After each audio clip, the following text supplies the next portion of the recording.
As I got to the village, I realized picking a business partner would be harder than I thought. Mr. T advised I choose a business that was single product to study something very simple but in depth. It was very tough at first. I first found Miss Chow, the owner of the restaurant Old Town Snacks. However, the business was much too complicated.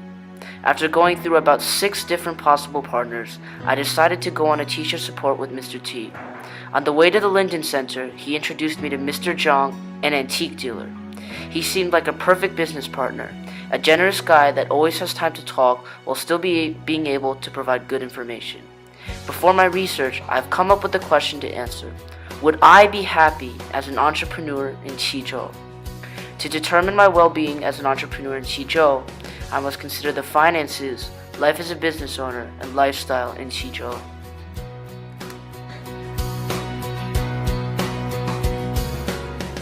My first conversations with Mr. Zhang involved financial indicators. We talked for these about an hour a day just about his living. During my visits, I talked to Mr. Zhang about these. However, I found out that the antique industry is very unstable. The result to almost all my questions, such as what is your monthly income, I asked him was, it's hard to tell. There's not a definite answer. He does not buy a certain number of antiques each month, nor can he tell the income. It is impossible to tell these indicators. Mr. Zhang claims that it is very tough to tell the amount of consumers each day.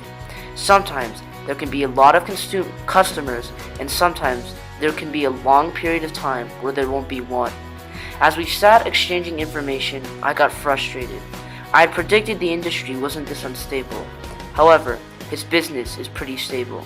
He earns at least 5,000 renminbi per month. The following are his financial indicators. So, would I be happy with the financial sector of his business? Yes, I definitely would. He generates high enough income to afford all life necessities and even more than that. In addition, in some months where business is very good, he can earn a very large profit. I would definitely be happy living off his living.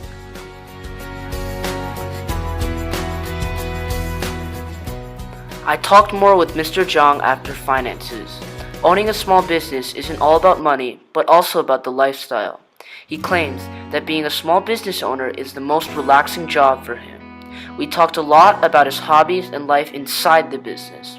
While there are no consumers, he told me that he does many different activities in his free time. He showed me a spring bar that he uses that's meant for exercise. Every day, he practices the spring bar to work out his body. Other than that, Mr. Zhang just watches TV and polishes his antiques and collectibles. At the times I went in, he did not have many customers. He simply sat, screwing a glass bulb into one of his most precious antiques. He started the business when he was small due to his love of antiques. It is a passion that drives him to be running the shop for over 30 years already. He advises me that if I want to become an entrepreneur in the future and open a small business, it should be out of something that I love. We had more conversations about his life as an entrepreneur. He said, as the boss of your own company, you have control of many things. You can do things according to your needs. Mr. Zhang opens and closes the shop whenever he wants, giving him the ability to obtain extremely flexible work hours. He also has the rights of a boss. These rights give him control over management of the company. He also has the right to do things such as not selling to a consumer he dislikes. Although Mr. Zhang says that he feels no stress running a small business, I myself would feel very pressured. What happens when you don't sell enough goods? What happens when there's a shortage of a selling good? Will I have a sustainable income? Will I be able to support my family? I'm very curious why Mr. Zhang does not contemplate these issues. So, would I be happy with this entrepreneurial lifestyle? Probably. It is nice to have a relaxing job and to do something that I love. There is so much free time to relax and enjoy life as an entrepreneur in Qizhou. However, I think there's a bit too much pressure at some times due to the income and consumers being unsustainable.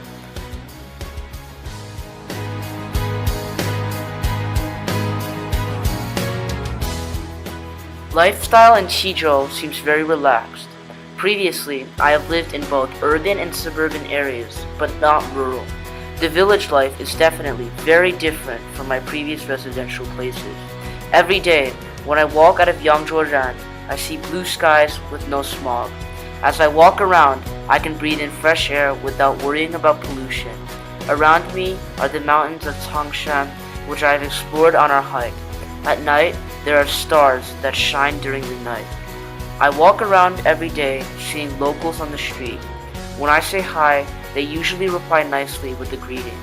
The locals welcome me into their homes to sit down and hang out, and ask them about their lives and their home in Qizhou.